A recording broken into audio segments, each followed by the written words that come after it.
Et si l'avenir des entreprises se jouait dans ce qu'elles ont de plus vivant?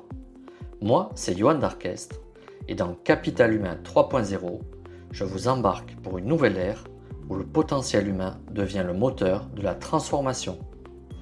Des idées concrètes, des voix inspirantes, des clés pour attirer, développer et fidéliser autrement. Parce qu'au cœur de la performance durable, il y a vous, moi, nous. Bienvenue dans Capital Humain 3.0, le podcast où le cœur et le cerveau battent à l'unisson.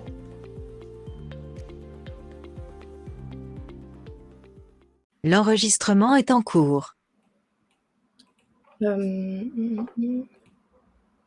Est-ce que vous m'entendez correctement? Oui, on t'entend bien. Très bien. Très bien. Très bien, super, merci. Donc comme je le disais, merci à tous d'être venus aujourd'hui dans le cadre de ce webinaire intitulé Dessine-moi un poste qui est organisé dans le cadre de la Semaine pour la qualité de vie et des conditions de travail portée par l'ANACT et relayée par l'ARACT. On le sait, chaque année, cette semaine, c'est l'occasion de prendre un temps de recul collectif pour poser une question qui est simple. Comment mieux concilier santé, performance et inclusion durable dans les organisations, mais aussi comment redonner leur place aux salariés en situation de handicap par le biais d'une collaboration collective, d'une prise en charge holistique en mettant à profit les compétences de tous les professionnels qui peuvent intervenir.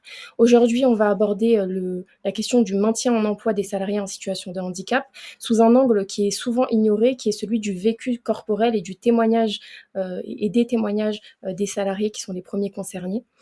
Parce qu'on le sait, derrière chaque poste, il y a un corps qui peut parfois compenser, qui s'adapte, qui fatigue et qui peut même aller jusqu'à souffrir. Et quand les signaux d'alerte sont ignorés, eh ben, ce corps finit trop souvent par dire stop. Aujourd'hui, on a décidé de faire ce webinaire sous la forme d'un cas concret. On va pouvoir croiser les différents regards. On va pouvoir accueillir Madame B qui va pouvoir d'ici quelques minutes nous faire part de son témoignage. Et on a aussi parmi nous un chef de projet QVT. Johan, si tu souhaites prendre la parole pour te présenter. Oui, merci Linda pour cette présentation.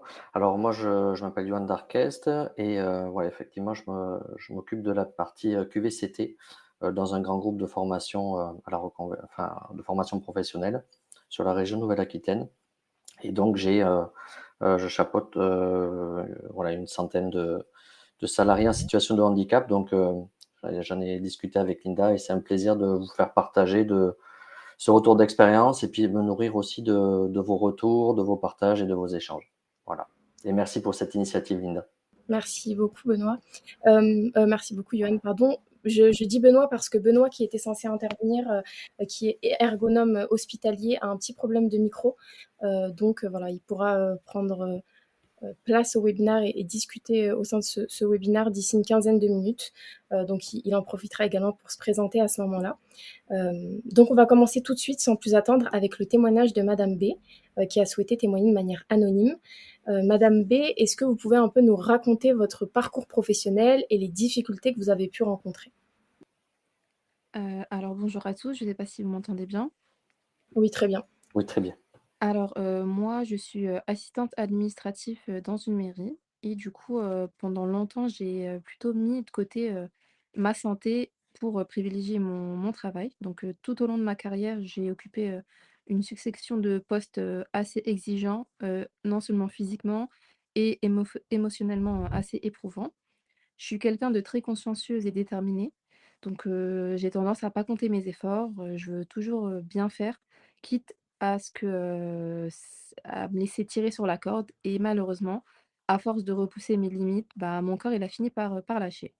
Donc j'ai commencé à avoir, des douleurs, insidieusement, qui sont devenues impossibles à ignorer et du coup, bah, il y a un verdict médical qui est tombé et rupture de la coiffe des rotateurs, bursite chronique et pour couronner le tout, une, algonoridystrophie. Donc c'est un syndrome, douloureux chronique à l'épaule et du coup avec le recul pardon, j'ai réalisé que j'avais, eu des nombreux signaux d'alerte qui s'étaient présentés face à moi et je les avais toujours, ignorés. Donc Non seulement par moi, mais aussi par, mon entourage, professionnel. Donc personne n'est venu en aide, ne m'est venu en aide. Donc ça a été vraiment, une véritable usure, professionnelle qui s'est installée, progressivement. Donc une érosion, progressive de ma santé physique et aussi de ma santé, mentale, due du coup à des conditions de travail, très, très éprouvantes. Donc reprendre le travail après ces blessures, ça a été un défi immense, mais j'ai toujours été obstinée à vouloir, tenir le même rythme de travail qu'avant, quitte à surcompenser mes difficultés, à mettre ma santé à rude épreuve et pourtant chaque geste du quotidien, était pour moi un véritable supplice. Donc lever le bras, porter un dossier, même taper sur un clavier pardon, c'était très difficile pour moi. Donc mon poste, il n'était pas encore assez adapté à mes nouvelles, limitations et au début, on attendait de moi, la même productivité. Donc mes collègues ne comprenaient pas forcément, ce que je traversais et j'osais pas particulièrement, venir, leur en parler. Donc on voyait, mes ralentissements, mais pas la souffrance qui se cachait derrière. Donc peu à peu, j'ai fini par me replier sur moi-même. Donc je me suis sentie incomprise, isolée et puis surtout, épuisée de devoir, lutter sans reconnaissance. Du coup, la combinaison de cette usure à la fois professionnelle, de cet isolement, de cette douleur incessante, le manque de reconnaissance, ça a fini par me faire sombrer dans une dépression, assez, sévère. Donc moi, qui avais toujours été d'un naturel combatif, bah, d'un coup, j'arrivais plus à sortir du lit certains matins. Je me sentais inutile, je me sentais sans avenir. J'avais vraiment perdu, la confiance en moi et en mon travail. Donc à un moment donné, j'ai totalement touché le fond et j'ai compris que je pouvais pas m'en sortir toute seule. Donc malgré mon caractère, qui, d'habitude veut faire les choses seule, bah, j'ai fini par, demander de l'aide et heureusement. Donc je me suis retournée vers, la médecine, du travail qui, a joué un rôle vraiment décisif. Donc c'était la première fois que je me suis sentie vraiment à l'écoute et ça me faisait du bien de pouvoir en parler. Donc c'est le médecin du travail qui a coordonné une prise en charge, pluridisciplinaire autour de moi. J'ai également eu l'occasion de consulter un kinésithérapeute, donc pour, rééduquer mon épaule et j'ai eu accès à un psychologue, pour m'aider à remonter la pente, au niveau, moral et du coup, côté employeur, grâce à l'appui du, médecin du travail, il a fini par accepter, d'aménager mon poste. Donc, certaines tâches trop physiques, par exemple, ont été écartées ou, on les a plutôt partagées au sein de mon équipe. Donc, je me sentais beaucoup plus soutenue, sur ce point-là et on m'a fourni surtout du matériel ergonomique. J'ai pu aussi adapter mes horaires, avec des pauses plus régulières pour, ménager mon bras, du coup et ainsi, petit à petit, tous ces ajustements, ils ont porté leurs fruits et malgré le fait que la douleur, elle reste présente, c'est devenu beaucoup plus gérable et j'ai pu recommencer à me projeter, dans mon travail. Donc aujourd'hui, je vous rassure, ma situation, elle est stabilisée. Je travaille toujours, par contre différemment du coup, mais avec beaucoup plus de sérénité. Je sais que je vais garder des séquelles, de mes blessures. Peut-être avec le temps, elles vont s'estomper, mais en tout cas grâce au soutien que j'ai réussi, aux aménagements qui ont été mis en place, j'ai enfin pu retrouver, une confiance en moi et en mon avenir professionnel en tout cas. Donc, cette épreuve, elle m'a appris à écouter mon corps et à ne plus souffrir, en silence. Donc j'espère que mon témoignage, il va surtout aider les autres à ne pas ignorer, les petits, signaux d'alarme, car il n'y a pas de petits signaux d'alarme. Ils sont tous importants et c'est important de les prendre en compte et surtout, pas hésiter à demander de l'aide parce qu'on a de l'aide qui peut être mise à disposition. Il suffit juste d'oser en parler et surtout avant que ça soit trop tard. Donc j'aimerais que aussi que les employeurs, prennent conscience de l'importance d'être à l'écoute de leurs salariés. Je pense que c'est un point très important et parfois il suffit juste d'un peu d'adéquation et surtout beaucoup d'humanité pour éviter, beaucoup de drames et permettre, aux employés, les plus fragilisés de continuer, à donner, le meilleur d'eux-mêmes. Donc j'espère que mon témoignage pourra aider et qu'ensemble on pourra faire avancer les choses. Merci beaucoup. Merci à vous, Madame B. Merci pour ce témoignage touchant. J'ai une petite question à vous poser.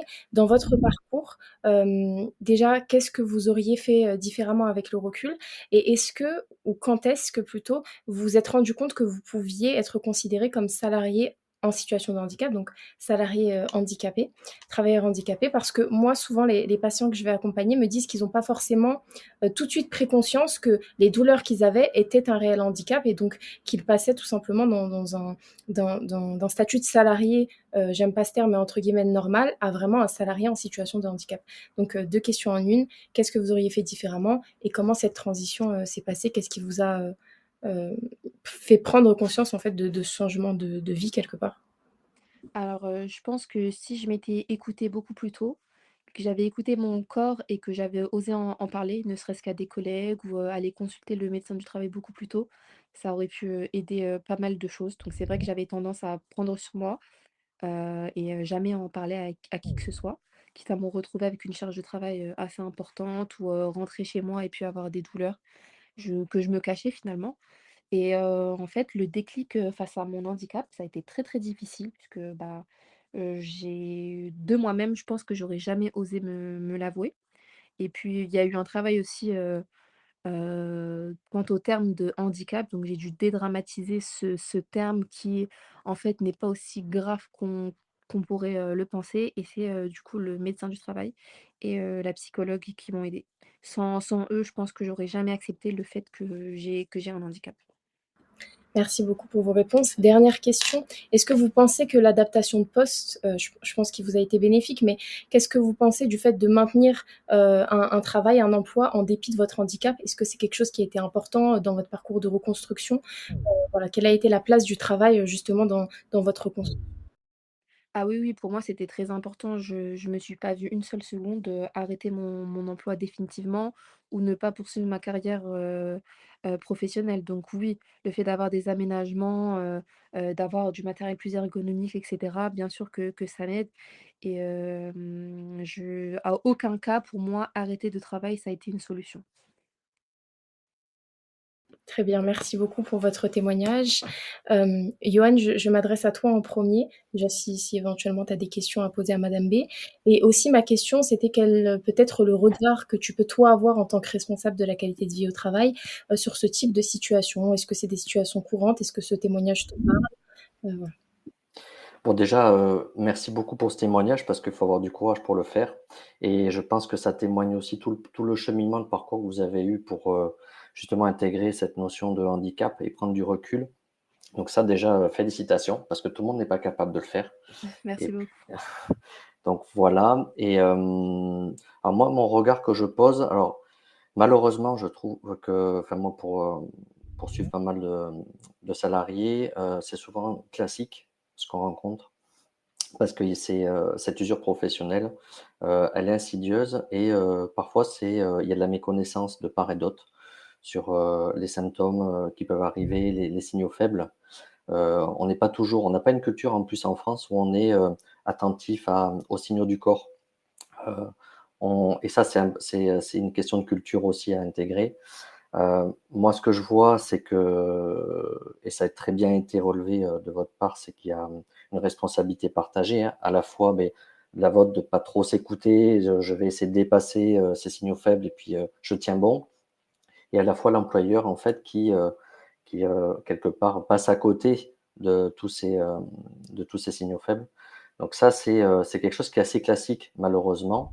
Alors c'est en train de changer parce qu'avec, la communication qui est faite sur les politiques handicap, de plus en plus, les lignes managériales, à tout niveau sont de plus en plus sensibilisées, ils partent en formation. Mais moi, ce que je vois aussi ce que je trouve de crucial, c'est la notion de management. C'est-à-dire de au-delà de gérer, la technique, avec des collaborateurs, c'est, gérer l'humain et donc, comment on peut arriver en tant que manager. C'est pas un travail facile, moi j'en suis bien passé pour le savoir.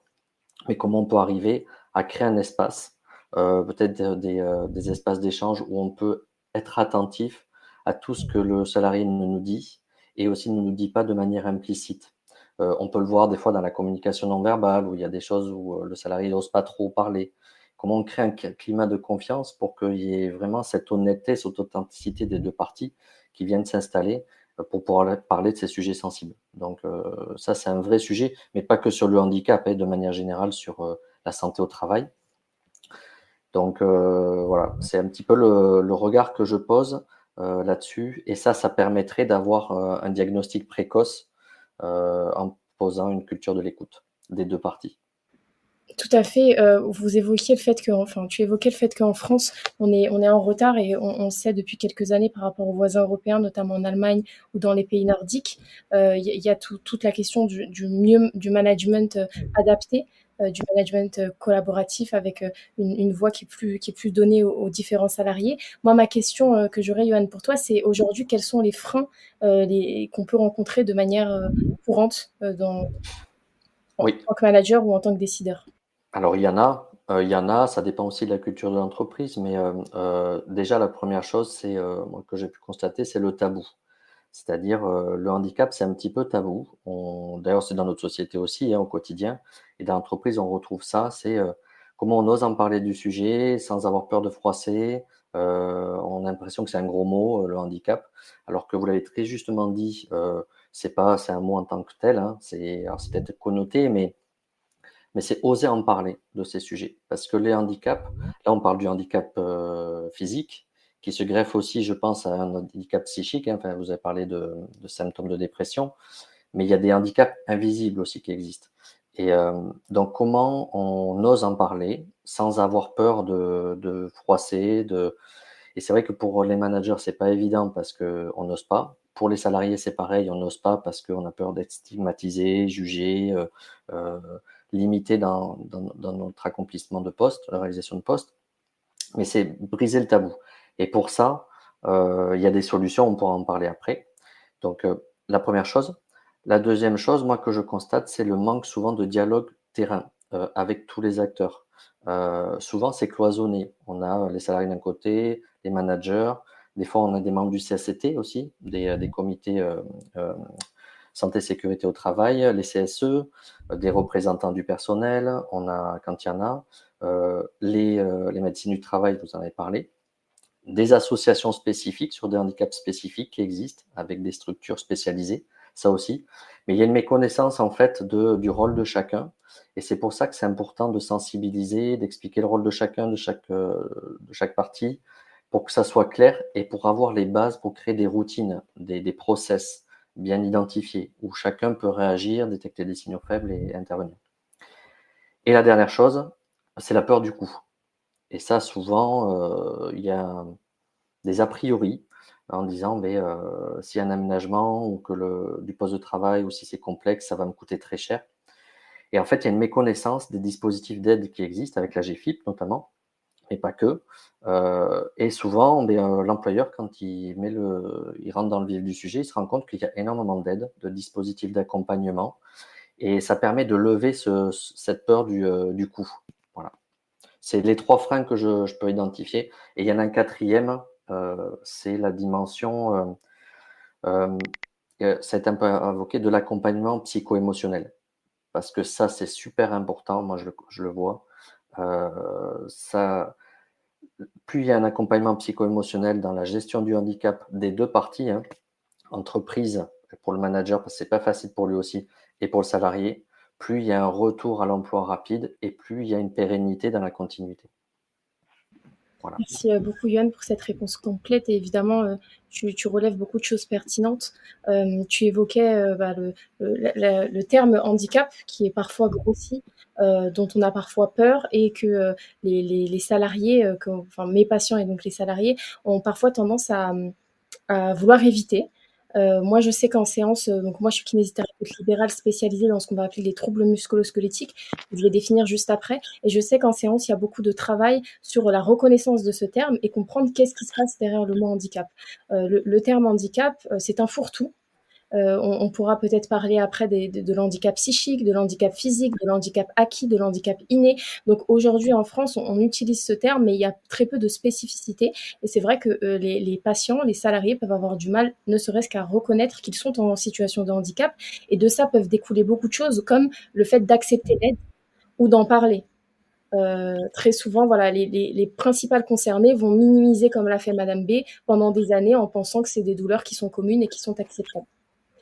Le Je voudrais rebondir sur ce que Bien sûr. tu dis, Linda, notamment sur la reconnaissance, parce que dans les dispositifs d'accompagnement, quand on rentre dans ce process-là, il y a la fameuse RQTH, la reconnaissance en qualité de travailleur handicapé, qui est une démarche administrative, d'ailleurs qui mobilise du temps, qui est très administratif, et des fois il y a une dimension humaine il y a la réalité du vécu et la dimension administrative, et c'est difficile à vivre aussi pour ceux qui font cette démarche, parfois. Et c'est super important parce que cette phase d'acceptation déjà de soi en tant que d'avoir un handicap quel qu'il soit, c'est ce qui va aussi pousser la porte à rentrer dans le dispositif administratif et aussi, ouvrir les droits aux aides pour pouvoir avoir le maximum de chances et d'avoir un accompagnement le plus optimisé possible. Donc, voilà. Oui, clairement, c'est un grand pas à faire, dans des solutions qui peuvent être mises en place de façon concrète et brièvement, tu évoquais les aides, mais effectivement, aujourd'hui, s'il y a des décideurs qui nous écoutent, un salarié souffrant, c'est un salarié qui coûte plus cher qu'un salarié qui est correctement accompagné et qui, in fine, va permettre des économies, qui sont, très importantes en termes de productivité, de satisfaction au travail, voilà, de diminution des arrêts maladie et cetera. Donc voilà. C'est ce qui est aussi intéressant, c'est que souvent, quand moi j'interviens en entreprise, on nous demande en fait, quelles sont les solutions concrètes. Alors je sais pas si quelqu'un a son micro allumé? Ah bonjour Benoît. Bonjour, bonjour. Est-ce qu'on m'entend bien là? Oui, très bien, super, Très merci. bien, Parce que tout à Benoît. l'heure, j'entendais pas ce que vous disiez, j'entendais juste les intervenants. D'accord, Donc ça a été pas de souci, un peu compliqué. pas de souci, prenez votre temps, pas de Et problème. j'étais sur la route OK, effectivement, donc je suis revenu là, je suis arrivé il y a 2 minutes très bien. à mon bureau. Prenez votre temps. Là, on a, pour vous récapituler un peu, juste, évoqué le témoignage de Madame B, qui est une salariée qui a souffert de handicap. Et puis, Oui, on parlait en fait des difficultés à mettre en place, des solutions, en entreprise, notamment d'un point de vue RH et QVCT. Et donc là, moi, j'allais oui. m'apprêter à parler des solutions concrètes. L'idée étant de parler d'une approche croisée, comment moi est-ce que, je peux vous donner des conseils sur les signes physiques et puis pourquoi pas après, discuter, des signes psychiques ou, de l'organisation, d'un espace pour pouvoir, du coup, ensemble essayer d'améliorer ces conditions-là. Donc, je me permets d'enchaîner sur l'aspect kinésithérapie. Pour moi, ce qui est important de se demander, en termes physiques, c'est quels sont les premiers signaux corporels qu'on va devoir repérer. Benoît, je me permets juste de couper le micro. Voilà, super, merci, très bien. Donc, parmi, les signaux les plus fréquents, eh bien, sans surprise, c'est ce qu'on va appeler les douleurs récurrentes. Donc, une douleur récurrente, c'est quoi? C'est une douleur qui est présente, le matin. Donc, dès que vous vous levez, vous sentez que vous avez mal à un endroit du corps, quel qu'il soit, qui s'intensifie au cours de la journée, qui ne va pas diminuer le soir et qui va continuer comme ça au moins pendant 7 jours. Donc il peut y avoir de l'alternance, mais ce qui est intéressant, c'est de savoir identifier ça. Moi, je sais que mes patientes au début, mais je dis patientes parce que on a beaucoup de femmes qui souffrent de leurs conditions de travail qui peuvent être parfois physiques ou répétitifs. Donc le premier signal, si j'avais un premier conseil à vous donner, c'est d'écouter le corps et d'écouter la fréquence des douleurs. Donc une douleur qui est présente dès le matin, sans aucune activité importante, sans aucun effort, qui perdure et qui va arriver à ne pas diminuer et à recommencer le lendemain pendant 5 jours de suite, ça c'est une douleur qui va alerter et c'est une douleur qui est suffisante pour pouvoir être référée à la médecine du travail ou à un médecin généraliste. Souvent, les décideurs ou même les salariés ont du mal à passer le pas de demander une consultation parce qu'ils estiment que leurs affections sont minimes. Vraiment, j'insiste, une première douleur qui dure, qui ne diminue pas, c'est un premier motif de consultation. Ensuite, quels sont les ajustements en fait qu'on peut mettre de manière, simple, qu'on peut mettre en place de manière, simple en termes de prévention? Eh bien, ce qui est important de retenir, c'est qu'il y a des gestes simples qui suffisent, pour pouvoir éviter les douleurs qu'on va appeler troubles musculo-squelettiques. Pour définir un peu les troubles musculo-squelettiques, c'est toutes les douleurs ou, les problématiques qui vont être, en rapport avec le muscle ou le système osseux. Il faut savoir que c'est 80 des salariés qui, d'ici, 2030 sont exposés à des troubles musculo-squelettiques, plus ou moins importants, qui amèneront ou pas un handicap, mais c'est vraiment, le mal du siècle et un trouble qui est extrêmement présent. Eh bien, pour endiguer cela, ce qu'on va conseiller, c'est de varier les positions de travail. On le sait, le travail qui va être répétitif, les mouvements répétitifs, c'est mauvais pour le corps. Le corps, il a besoin de bouger, de faire des pauses, d'avoir des alternances de positions. Ça, c'est très important. J'ai des patients qui me disent: «Mais moi, je marche toute la journée. Ben, c'est pas parce que vous marchez toute la journée que les contraintes appliquées sur votre corps sont bénéfiques. Au contraire, j'ai aussi des patients qui me disent, moi je suis maçon, je réalise des travaux, je fais un travail physique, j'ai pas forcément besoin de bouger. Eh bien au contraire, ce qui est intéressant, c'est de retenir la variation de position. Si je suis assise toute la journée, je me lève. Si à l'inverse, je marche toute la journée, je prends des temps de repos. Et les pauses, si on doit retenir et vulgariser un peu, ben on estime que c'est toutes les 90 minutes. Alors ça peut paraître laborieux, mais simplement bouger ses épaules, par exemple, se lever et faire le tour de votre bureau, c'est ce qu'on considère comme étant une pause active. Et puis, il y a aussi la mise en place de routines, par exemple des étirements légers en fin de journée. Ces étirements-là, ils peuvent même être faits au bureau. Par exemple, le fait de simplement aller tourner sa tête d'un côté, tourner sa tête de l'autre, détendre ses épaules, tirer ses bras, etc. C'est des petits mouvements que vous pouvez faire. Par exemple, également réaliser des cercles avec vos épaules. C'est des petits mouvements qui peuvent paraître insignifiants, mais qui, couplés à un effort quotidien, vont permettre véritablement de mettre en place une prévention.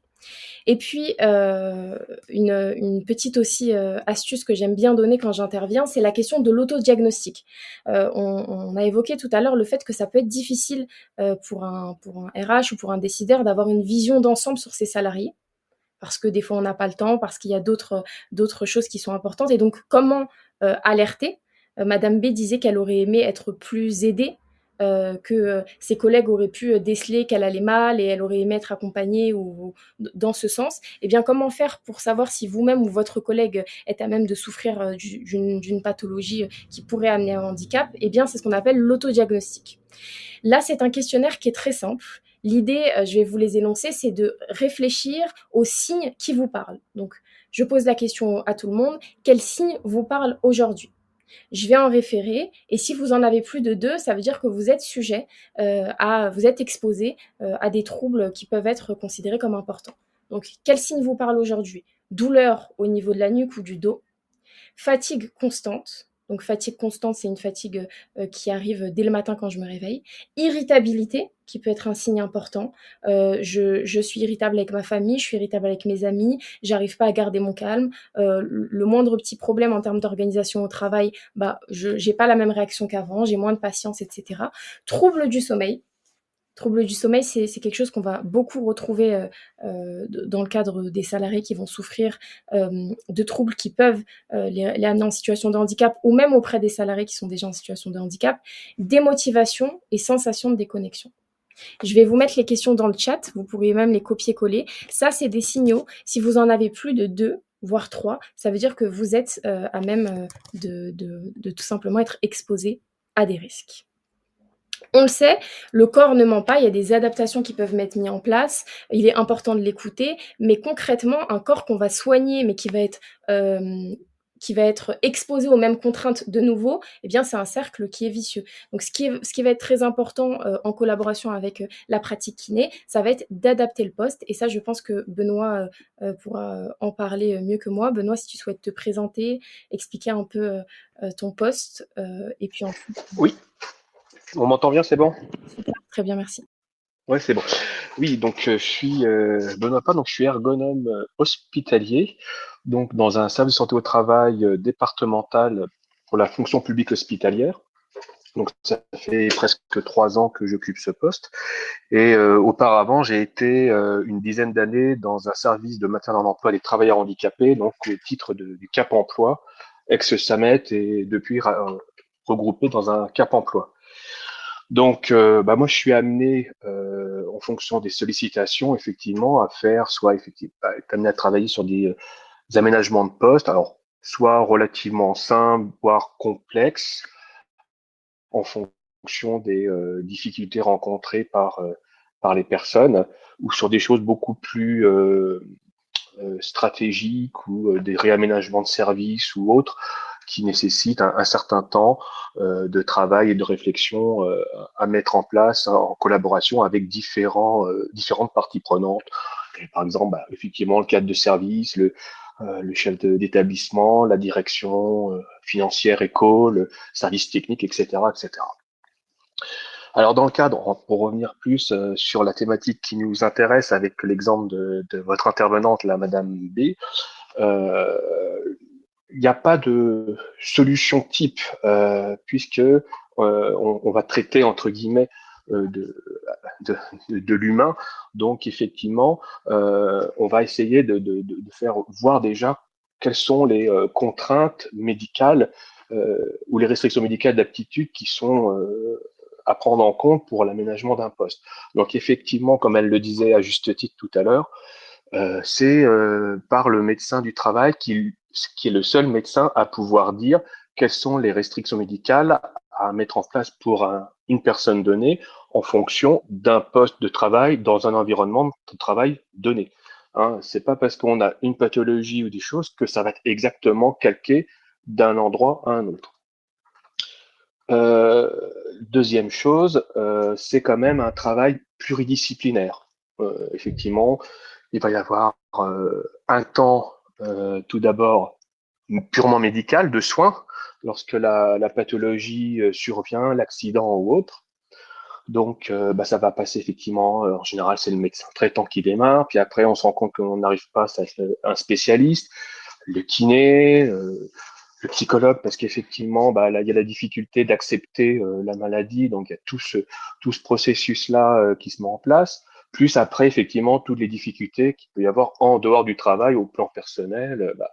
Quand on se retrouve en arrêt dans le cadre d'une maladie non professionnelle, il y a une baisse de ressources substantielles, avec tout ce que ça peut impliquer comme difficulté lorsqu'on a des crédits, maison, voiture, etc., etc. Donc là, il y a un temps incompressible plus ou moins long en fonction de la problématique santé. Et tant que cette problématique ce temps de soins n'est pas fait, il est quand même assez difficile de pouvoir parler d'un retour sur un poste de travail, sur le poste de travail initial ou un autre, même à temps partiel dit thérapeutique, tant que ce temps de soins n'est pas au moins très bien avancé. Parce qu'après, effectivement, dans le cadre de la rééducation, la rééducation professionnelle fait partie de la rééducation globale. Réapprendre à travailler avec son nouveau corps, ses nouvelles disponibilités, ses capacités. Voilà. Donc tout ça, c'est des choses qu'il faut réapprendre et aussi reprendre confiance, parce que quand on a eu mal, quand on a eu la maladie, des fois on ne sait plus si on sait qu'on est encore capable de faire. On essaie de serrer les dents, ce que disait Madame B. J'ai voulu faire ou j'ai essayé de faire comme avant, ou mes collègues m'ont vu comme étant comme quelqu'un avant, même si j'ai changé physiquement, mais on le voit pas spécialement parce que c'est un handicap invisible.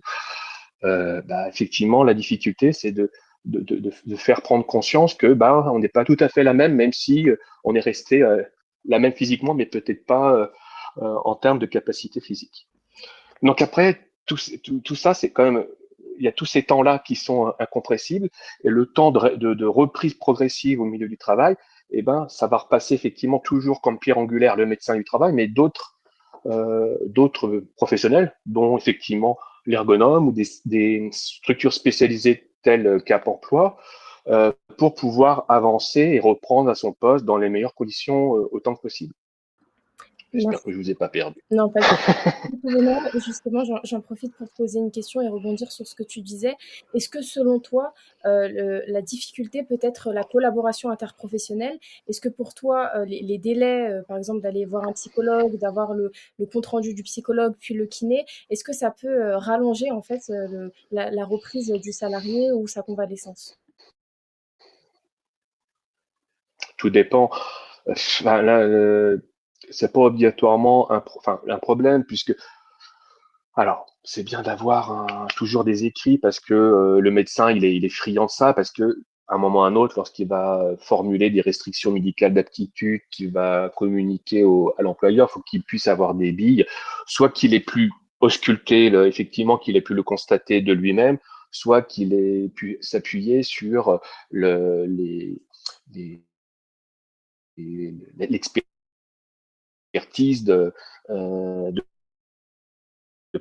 pour pouvoir être relativement précis.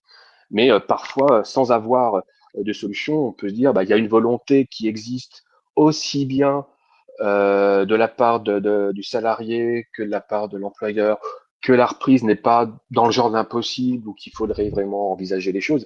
Il y a des mesures qui sont envisageables. Par exemple, laisser encadrer, par exemple, le temps partiel thérapeutique, j'en parlais tout à l'heure, pour déjà voir un petit peu comment les choses peuvent se remettre en place et éventuellement se rendre compte si effectivement les choses sont faisables en l'état ou s'il faut effectivement mettre en place des aménagements techniques ou organisationnels. Tout à fait, merci beaucoup Benoît pour Ah, ta oui, réponse. c'est bon. Oui, oui, tout à fait. Et puis, autre question, bon, qui est peut-être une question un peu biaisée. Selon toi, aujourd'hui, quelle est la place de l'ergonomie dans ce rythme individuel et comment est-ce qu'il peut y avoir des synergies, bon, tu l'as déjà un peu évoqué, mais avec les différents professionnels, voilà, notamment sur l'aspect psychique et psychologique qui, des fois, peut prendre une place plus importante que l'aspect physique. L'ergonome, même comme même les médecins autres, enfin, pour arriver à un résultat qui soit le plus probant autant que possible, faut qu'il y ait, enfin, on peut pas chacun travailler en silo ou sur sa ligne de course. À un moment ou à un autre, on va être amené à aller vers d'autres experts. Moi, je parle d'experts en général, hein, que ce soit un médecin, chirurgien du travail, ça peut être le psychologue, le psychiatre, le kiné ou autre. Parce qu'à un moment ou à un autre, on va avoir besoin de travailler ensemble avec chacun un peu sa partition. Là où il faut être euh, précis, alors ça peut être l'ergonome, ça peut être n'importe, enfin, ou quelqu'un d'autre, il faut qu'il y ait un peu un chef d'orchestre, quelqu'un qui pilote ou qui coordonne tous ces experts pour pouvoir faire avancer les choses. En général, effectivement, dans le cas, moi, de mon travail ou dans le cadre de mon ancien travail à Cap Emploi, on essayait d'essayer de piloter et de coordonner toutes ces parties prenantes pour pouvoir être facilitant, si vous voulez. Parce que si chacun reste sur sa ligne de course, il y a peut-être des moments où on se dit, bah là, on sait pas trop parce qu'il y a un flou. On travaille de l'humain. On travaille pas, on va pas réparer une machine avec un coup de soudure, un coup de machin, un coup de bidule. Bah non, on est sur la matière vivante et les choses ne sont pas si évidentes que ça. On fait en permanence que du sur-mesure. Donc l'intérêt, et là, et moi je suis le premier partisan à dire, il faut absolument travailler en synergie avec les autres professionnels en fonction, bien entendu, de la situation présente. Merci Benoît. Et dernière question. Bien ce que tu dis, ça fait pas mal écho et je pense que même les bénéficiaires sont en demande de ça parce que certaines fois aussi, ça peut être compliqué d'entendre des sons de cloche, des versions un peu différentes d'un professionnel à un autre. Ma question qui est en lien avec le travail de Johan, qui est quel est le rôle aussi des décideurs, des DRH, des chefs d'entreprise, quelles sont leurs responsabilités en fait quant à la santé de leurs salariés et comment est-ce qu'ils peuvent dans ce maillage en fait être la clé pour pouvoir alerter dès les premiers signes ou symptômes. Alors, si on reprend tout simplement ce que dit le Code du travail, c'est l'entreprise établissement doit être garante de l'état de santé physique, psychologique et mental de ses salariés. Donc, à un moment ou à un autre, il y a une responsabilité de l'entreprise pour essayer de pouvoir, d'être dans cette dynamique-là. Maintenant, il y a entre ce qui est écrit et ce qui se fait sur le terrain, il y a souvent des décalages. Pourquoi? En fonction de la taille de l'entreprise, en fonction de la volonté tout simplement des décideurs, soit on va avoir quelqu'un qui va être sensibilisé à faire en sorte que ses salariés travaillent dans des conditions au moins correctes, que quand il y a besoin d'aménager des postes, même sans obligatoirement de problématiques santé, mais qui se disent on laisse vraiment sur une démarche de prévention. Il y en a quand même plutôt pas mal des décideurs ou des employeurs comme ça. Je dis c'est quand même plutôt un plaisir de dire on essaie de voir, on réfléchit. Tiens, on a des contraintes parce que on a des demandes de clients qui nécessitent de changer, d'agrandir notre capacité de production. Comment on fait? Où ils ont déjà un peu toute cette réflexion à dire il faut qu'on essaie d'avancer. D'autres cas, on dit on a l'aspect économique. Hein. Bon, bah là, je suis un peu juste, mais il faut que j'arrive à pouvoir produire plus. Bah, après, le fait de produire plus, de travailler plus vite, va avoir des contraintes sur le corps des salariés ou des agents. Donc, in fine, très souvent, bah, des risques de blessures, voire plus, comme bah, des maladies pro ou des accidents de travail, parce que bah, on fait pas attention, on oublie les règles élémentaires de sécurité. Pas perdre de vue, pour tout ce qui est accident de travail ou maladie pro, on reconnaît la responsabilité du dernier employeur enfin, chez qui euh, la maladie pro, l'accident de travail a été déclaré. Donc, même si ils ont été les plus vertueux, mais donc c'est quand même, on reconnaît la responsabilité. Donc, plus on essaie d'avancer sur des démarches entre guillemets le plus vertueux possible, même si c'est pas facile, rien n'est facile. Bah déjà, ça permet de limiter la casse, parce qu'on est bien conscient que bah, comme on est quand même dans un système, bah, il faut produire, pouvoir se développer économiquement. Bah, au bout du bout, qui prend, en dernière ligne, c'est les opérateurs qui sont sur le terrain. Ouais, tout à fait. Merci beaucoup, Benoît. Johan, peut-être que tu souhaiterais rebondir là-dessus. Et j'avais aussi une question après qui est de comment créer finalement un cadre de dialogue sans trop alourdir le process, parce qu'on sait que des fois, on n'a pas le temps, les décideurs sont surchargés. Donc, comment faire si on a deux, trois astuces pour mettre en place une politique QVT sans forcément alourdir le process, comme je l'ai dit. Mais déjà, je rejoins ce qu'a dit Benoît, hein, par rapport à tout ça et par rapport comment dire, aux politiques QVCT et notamment au focus sur handicap. Ça dépend tellement de paramètres. On est face à de l'humain, ça dépend beaucoup de la taille de l'entreprise, la culturation, le leadership aussi. Est-ce que les directions plus haut niveau sont sensibilisées à tout ça? Parfois, ils ne le sont pas et en fait, ils expriment le besoin de se former, de mieux comprendre qu'est-ce qu'il y a derrière le handicap, parce que souvent on se dit bon, je vois un peu ce que c'est, mais en fait on est loin d'imaginer en fait toute la complexité, parce qu'il y a des êtres humains derrière, et en quoi consiste le handicap. Donc c'est vraiment travailler sur de l'acculturation sur toutes les lignes hiérarchiques et surtout au niveau des managers de terrain. Ça, c'est super important. Moi, je le vois dans la QVCT, les thématiques qui reviennent souvent, c'est les RPS en ce moment. Beaucoup sur la santé au travail.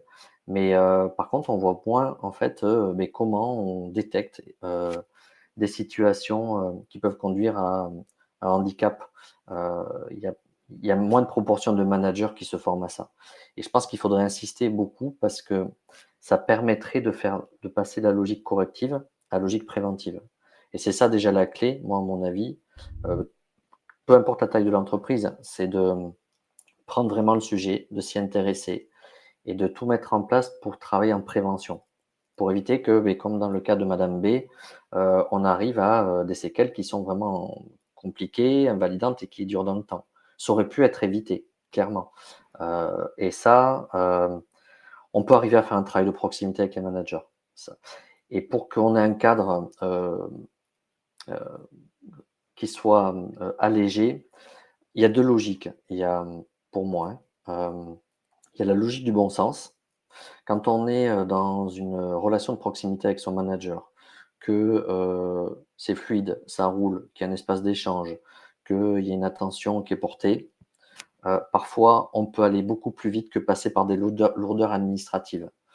Ça permet de déjà anticiper certaines choses. On peut enclencher des process avec une médecine du travail, avec un ensemble d'acteurs qui parfois mettent du temps à intervenir parce qu'ils sont super sollicités. Les médecines du travail sont débordées, il faut le dire aujourd'hui. Donc, mais en attendant, on peut mettre en place certaines choses avant d'orienter vers, euh, vers tout cet écosystème. Donc la clé, c'est investir sur le management, investir sur la détection des signaux faibles et de créer un espace d'écoute avec ses collaborateurs. Ça permet d'aller plus vite, de faire de la prévention. Merci beaucoup, Johan. Est-ce que tu aurais des idées sur le type en fait d'outils qu'on pourrait utiliser pour justement vulgariser ces questions-là qui peuvent être considérées comme étant des questions difficiles ou avec trop de termes techniques, alors qu'en réalité, on sait que il y a des choses qui sont évidentes à mettre en place. Est-ce qu'il y a des outils comme des Oui, formations ou des choses Oui et justement, ben, alors vous êtes bien placé, toi en tant que kinésithérapeute, Benoît en tant qu'ergonome et je sais qu'aujourd'hui, il y a des mini sensibilisations avec des kits qui sont faits pour, heu, c'est comme des checklists, en fait, pour attirer l'attention sur des signaux faibles.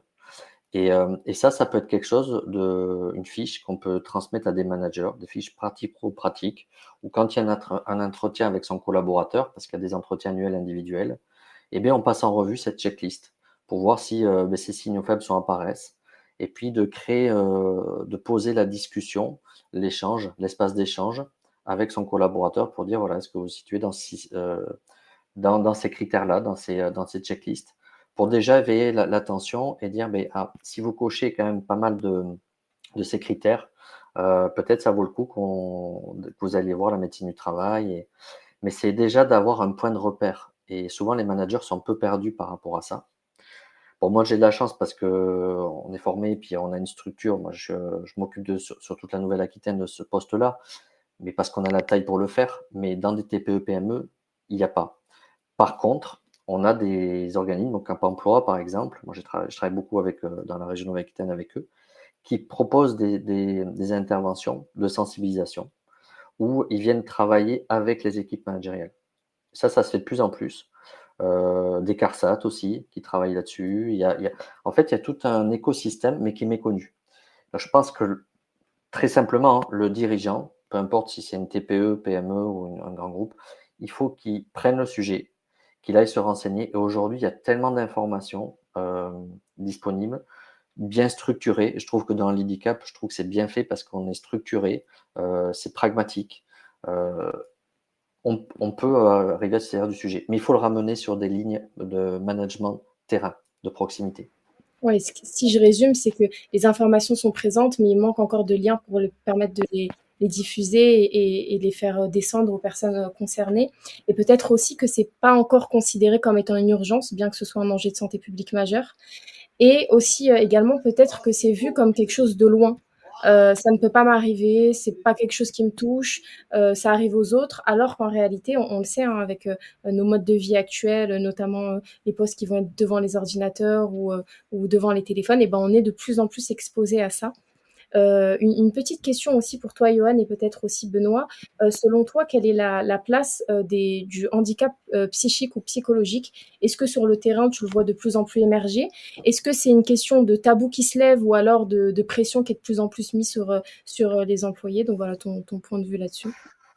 Alors moi, là-dessus, je pense qu'on évolue avec la société de manière générale. C'est-à-dire que, de manière générale, il y a beaucoup plus de plus en plus de souffrances psychiques au sein, général de la société et on voit ce phénomène, rentrer dans le domaine de l'entreprise, ce qui est normal, hein.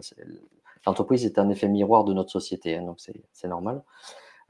Je pense qu'il y a une meilleure éducation, il y a une communication à l'échelle institutionnelle, hein, la santé mentale, engagement cause nationale, par le ministère. Mais c'est aussi, je pense, on est arrivé à un degré d'avancement, de souffrance avancée, qui est important. Et aujourd'hui, il y a des lignes rouges. Alors pas partout, hein, parce que c'est très aléatoire en fonction des secteurs, des lignes managériales, et cetera. Mais il y a des lignes rouges qui sont franchies et les gens sont arrivés et comme le cas de madame B, hein, je prends sur moi, heu et j'essaie de faire avec et maintenant on a passé la ligne rouge, c'est-à-dire que c'est plus possible de prendre sur moi. Donc c'est un vrai sujet, qui impacte énormément les entreprises parce que ça déstabilise des organisations. Le coût du désengagement des collaborateurs, on est à 13 000 € par an et par salarié, heu, sur les dernières études, donc c'est énorme. Il y a 2 tiers des coûts qui sont compressibles. Mais aujourd'hui, on n'a pas de politique suffisamment avancée dans les tableaux de bord, des boards, hein, où on a un indicateur clé qui mentionne la performance sociale, de l'organisation. On a beaucoup d'indicateurs analytiques financiers, mais pas suffisamment de performance sociale. Et quand on discute avec des gestionnaires et qu'on se dit: «Beh, regardez ce que vous coûte le désengagement de vos collaborateurs», à des gestionnaires, ils commencent à se dire: «Ah mais je ne mesurais pas» et vous faites bien en fait, de pointer du doigt ça parce que c'est des coûts qu'on peut aller chercher pour réduire un fonctionnement et surtout ça permet en fait, d'avoir des vrais leviers pour aider les collaborateurs à se sentir mieux dans leur poste de travail et puis de les garder. Oui, tout à fait. On pourrait parler du turnover aussi qui est Mmh. de plus en plus élevé dans toutes les entreprises et tous les corps de métier finalement. Donc effectivement, c'est des sujets et des questions qui sont de plus en plus au goût du jour, mais évidemment, c'est à mon sens pas encore assez mis sur le devant de la scène, alors que ça pourrait permettre à la fois de l'économie brute, mais aussi, comme tu le disais, en fait, des meilleures conditions de travail, une augmentation de la satisfaction, de la productivité, du sens aussi qui peut être donné, de la Et oui. perception de soi au travail, du sentiment de reconnaissance aussi, ne serait-ce que ça, parfois ça peut changer pas mal de choses. Une question pour toi, Benoît, est-ce que tu penses, selon toi, que l'aspect physique, le handicap physique est lié à l'handicap psychologique? Est-ce que la dimension psychologique va de pair avec le handicap? Alors, le handicap, alors, si on prend comme la pathologie principale, le handicap physique, elle n'est pas obligatoirement là au le handicap psychique n'est pas obligatoirement là au démarrage. Il peut apparaître si effectivement la pathologie s'installe parce que effectivement il y a une problématique santé qui est importante et effectivement l'aspect psychologique entre en jeu entre guillemets de manière assez logique comme dans le cas, si on prend la courbe de deuil, il y a un moment, un passage où ça va être la remise en question, tout ce qui va être, je ne suis pas d'accord, toute cette phase-là de la courbe de deuil, avant de pouvoir se reconstruire et se reprojeter sur un nouveau projet. Mais cette dimension psychologique n'est pas obligatoirement là au démarrage. Euh, Par contre, le handicap physique, il n'est pas obligatoirement visible, malgré tout. Alors, même, c'est étonnant parce que peut-être pour certains nombres d'entre vous, parce que si on parle de handicap physique, très souvent, on a certains qui vont penser automatiquement à la personne en fauteuil roulant ou à la canne blanche. Mais le fauteuil roulant, c'est 2 à 3% du public handicapé. Donc, parce que moi, quand je parle d'handicap invisible, problème de dos, si quelqu'un vous promenez dans la rue, il y a quand même pas mal de personnes qui ont des problèmes de dos ou d'épaule, mais vous le voyez pas obligatoirement. Donc, c'est pour ça que aujourd'hui, ça vient vraiment très souvent après. Deuxième chose, pour juste rebondir ce qui avait été dit juste avant, par rapport à la responsabilité de l'entreprise et la nécessité de faire de la prévention, quand on sait le coût moyen d'un accident de travail avec arrêt, ça c'est des chiffres de la CARSAT, je crois, de 2020 ou 2021, c'est quand même en moyenne 3 000 euros. Les maladies pro avec arrêt aux alentours de 12 000 euros par personne. Et quand il y a un AT avec séquelles, c'est-à-dire avec incapacité permanente prononcée par la Sécu, on est entre 70 et 170 000 euros par personne en moyenne. Donc c'est tout ce qui peut faciliter la prévention, ça va être quand même très très important. Et l'entreprise, elle a tout un intérêt à le faire et à le mettre en place, avec ses moyens certes, mais à le mettre en place pour pouvoir s'économiser à un moment ou à un autre tout ce coût-là.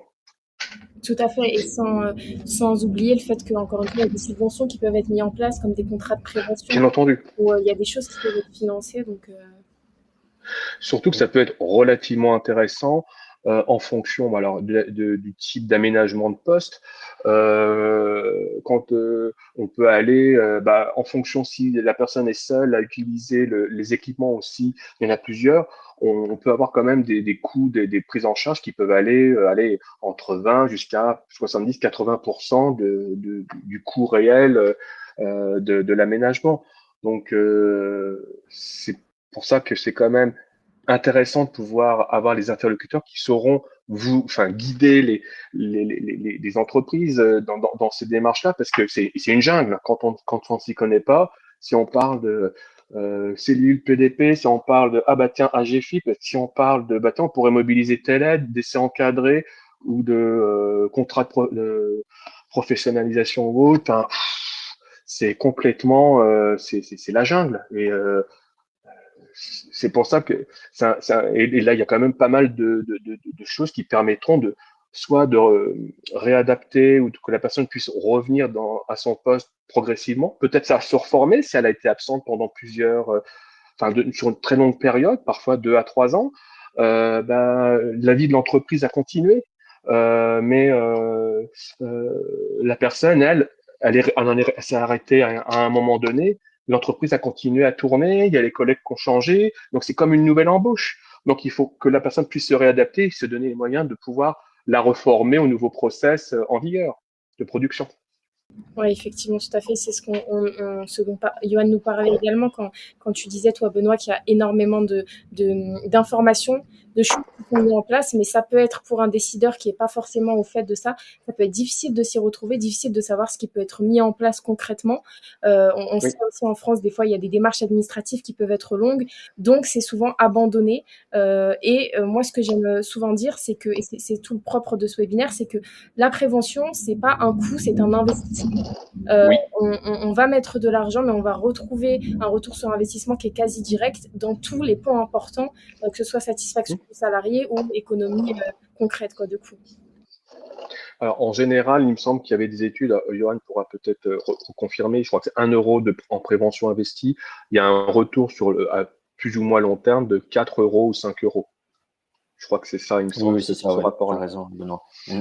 Donc oui, ça vaut le coup. Maintenant que chacun, effectivement, on va pas avoir, entre guillemets, avoir les mêmes exigences financières vis-à-vis d'une TPE ou d'une PME qu'une grande multinationale.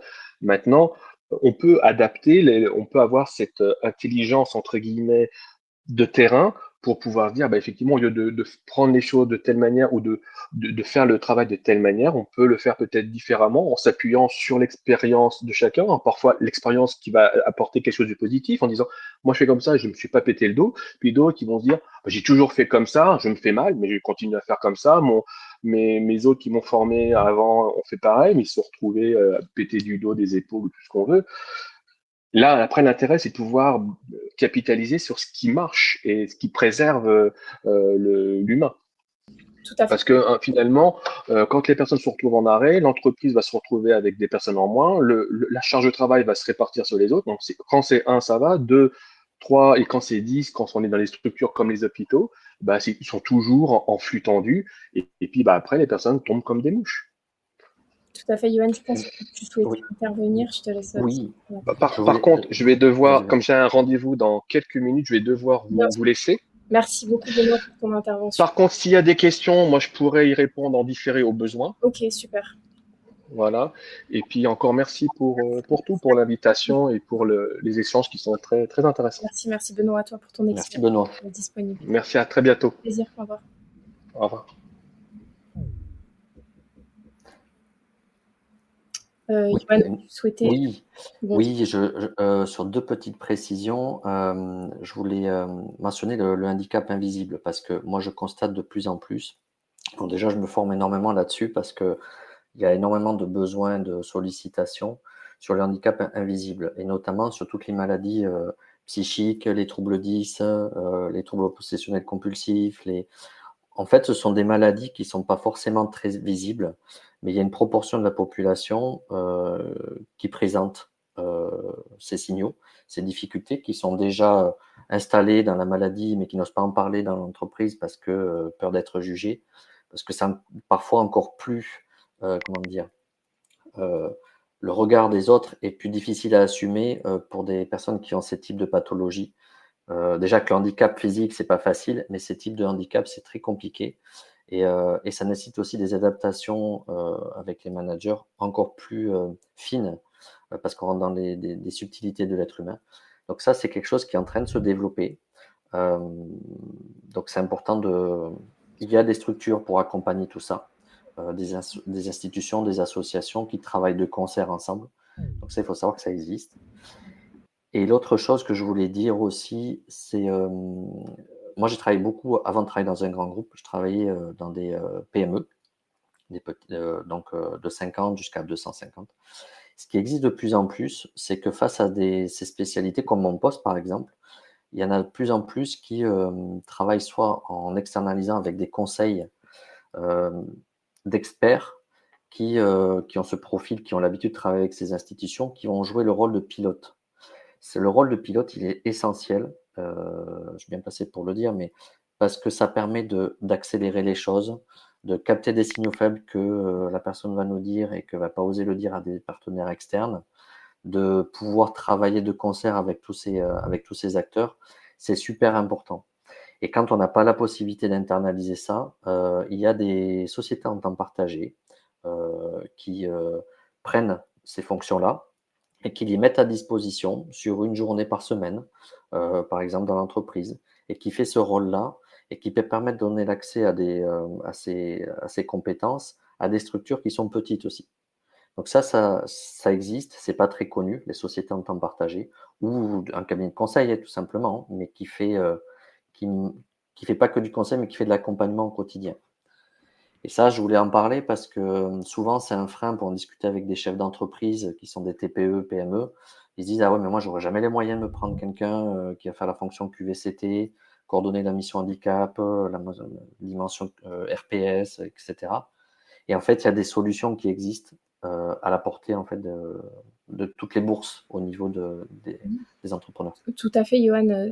Merci d'évoquer ça parce que effectivement, tout à l'heure, on évoquait la surcharge que peut avoir un RH des fois à qui on va juste tout donner.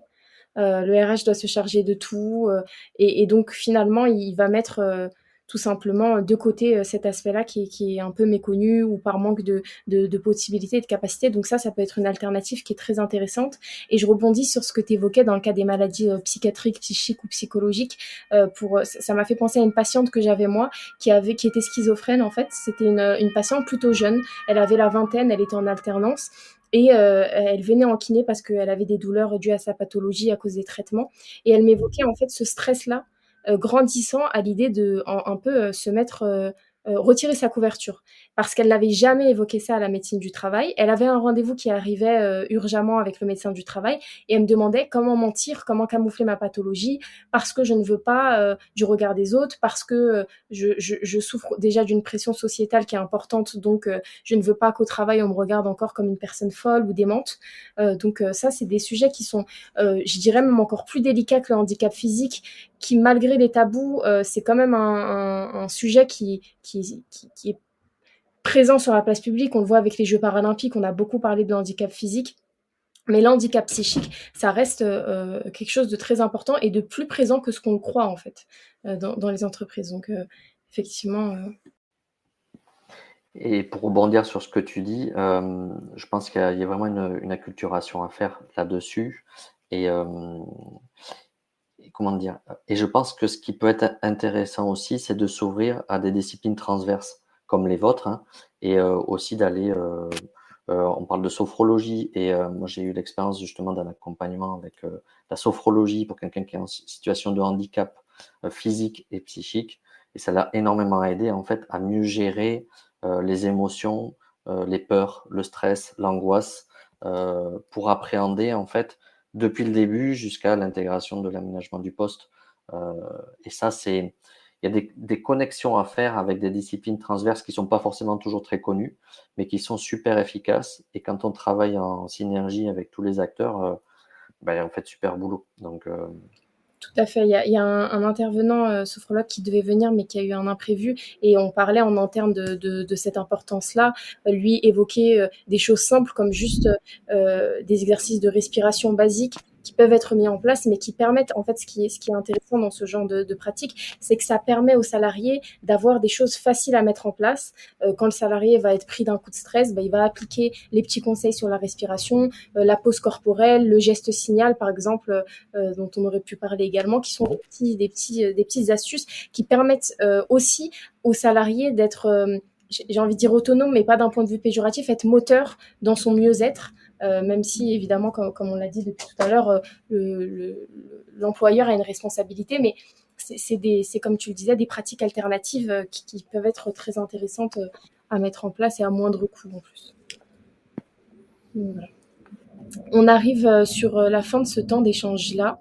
Je te laisserai, Johan, dire un dernier mot. Moi, si je devais conclure et donner voilà, mon mot de la fin, c'est que le poste va se dessiner, mais doit aussi, un poste se dessine, mais doit aussi se redessiner avec le corps et surtout pour la personne. Un salarié qui arrive pour prendre un poste, eh bien, on doit penser à comment adapter aussi le poste en fonction des besoins du salarié et c'est que comme ça qu'on arrivera à augmenter la productivité et à faire un salarié heureux qui restera dans l'entreprise et qui pourra mettre pleinement à profit ses compétences.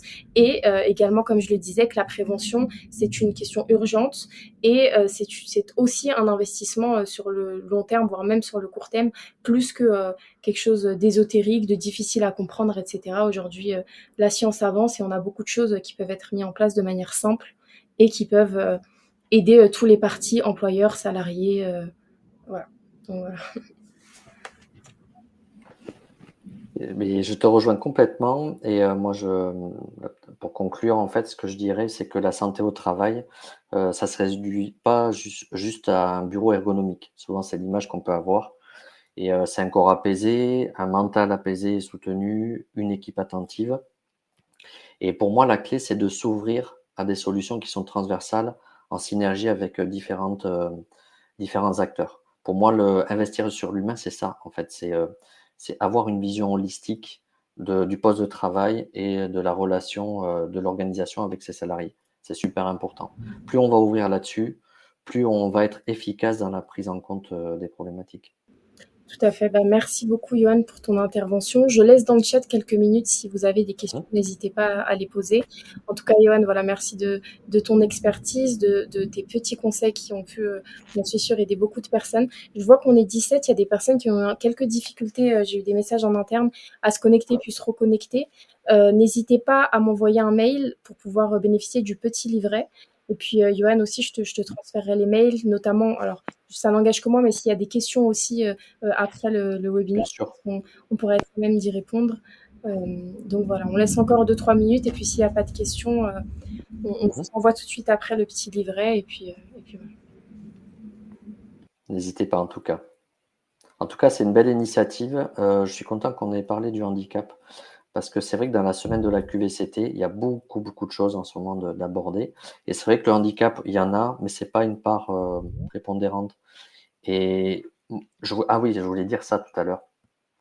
Quelque chose de super important, c'est que, par expérience, quand il y a un salarié qui est en situation de handicap, hem, peu importe, hein, physique ou psychique, on n'a pas parlé trop des collègues, mais c'est super important parce que ça donne des leçons de vie, dans le bon sens du terme, hein, aux collègues. C'est-à-dire qu'on se rend compte que, nos difficultés qu'on peut avoir quand on n'est pas en situation de handicap, il y en a qui ont des difficultés qui peuvent être un peu plus approfondies, plus importantes et en fait, ça recrée une dynamique relationnelle dans une équipe. Parfois, l'arrivée de quelqu'un qui est en souffrance, ça, on met de l'empathie, on met de l'humilité, on met en fait, des valeurs humaines qui sont nobles et je trouve que c'est super intéressant. Donc plutôt que de voir, des personnes en situation de handicap avec, comme un frein, moi je trouve qu'au contraire, plus on a de salariés en situation de handicap, plus c'est un atout pour l'organisation, pour maturer en fait sur, une relation à l'humain. C'est super important et moi j'ai plein d'exemples comme ça où, il y a eu des services transformés parce qu'une personne avait un handicap et donc il y a une discussion, et un regard qui est fait. Et l'autre chose aussi, un petit tips qui peut être super intéressant quand la taille d'entreprise le permet, une petite PME par exemple, quand on commence à avoir 2, 3, 4 personnes en situation de handicap, le fait de créer des instances avec des petits réseaux, par exemple, il y en a qui font des petits WhatsApp entre eux, où ils discutent, les personnes qui sont en situation de handicap, ils discutent entre eux. Ça a des effets super intéressants parce que ça permet d'enlever les barrières, de décloisonner, d'enlever les tabous et de parfois de s'entraider en disant: ben tu vois, ben moi j'ai pu trouver, telle astuce par rapport à cette situation» ou je l'appréhende comme ça. Et donc il y a un effet d'émulation qui est très, très intéressant, en créant ces groupes, d'échanges entre pairs, entre guillemets, entre pairs de personnes qui sont en situation de handicap. Soit internalisés dans l'entreprise ou parfois ça peut être, en externe. Et je sais qu'il y a des communautés sur le web, sur des réseaux sociaux et donc il y a notamment des réseaux handicap qui sont en train d'être montés, où on peut échanger, là-dessus et tout ça pour faciliter la parole et ouvrir l'esprit sur ce sujet. Tout à fait, les temps d'échange informels qui sont extrêmement importants. Et puis, ce que tu disais me fait penser à ce que nous, on appelle les patients experts. Il y a beaucoup de Voilà, personnes qui arrivent à un moment donné, connaissent la pathologie et sont parfois plus à même de donner des conseils à d'autres personnes parce qu'ils ont le vécu, parce que tout l'aspect émotionnel, ils le comprennent mieux qu'on ne le comprendra jamais. Donc, effectivement, ces temps d'échange-là sont très importants. Et comme tu le disais, en fait, parfois, ça permet de capitaliser sur les compétences de chacun. Il y a des salariés aidants, entre guillemets, qui vont se découvrir en fait dans ce nouveau rôle. Et donc, ouvrir la parole, c'est jamais une mauvaise idée et ça donne même lieu à des choses qu'on n'imaginerait pas a priori. Donc oui, Madame B le disait, hein, elle aurait aimé être plus accompagnée par ses collègues. Donc la bienveillance collective et l'attention portée à chacun, elle reste primordiale à mon sens. Comme tu le disais, on est des humains. L'important, c'est pas de voir mon chef, c'est de voir un humain à qui je peux parler de ma souffrance à minima. Donc tout à fait, merci pour cette précision. et merci pour tes précisions aussi, effectivement. Est-ce que vous avez des questions, du coup? Je vois pas de questions. Je pense on peut conclure. En plus, il est 15h11, donc on est parfait. Je vous remercie encore. N'hésitez pas par mail. Alors, Johan, je sais pas, je vais mettre mon mail à moi. Ils l'ont déjà. Et puis, je te transférerai si besoin. Donc, je vous mets le Je mail peux le mettre si tu veux dans le chat, hein, il n'y a comme pas de tu souci. souhaites. Mais après, je peux transférer. Donc, juste, hop. Voilà, donc vous avez tout. N'hésitez pas pour la moindre question. Et puis, j'enverrai le livret blanc à toi également, Johan. Voilà, au plaisir de se retrouver peut-être dans un autre webinaire. Merci Oui, à tous pour ce temps d'échange et je vous souhaite une belle fin de journée. merci à tous et merci pour cette initiative, Linda. Au Et revoir. Oussama aussi, je sais qu'il est en coulisses. Oui, merci beaucoup, Johan. Belle journée. Merci, Au revoir. bonne journée, au revoir.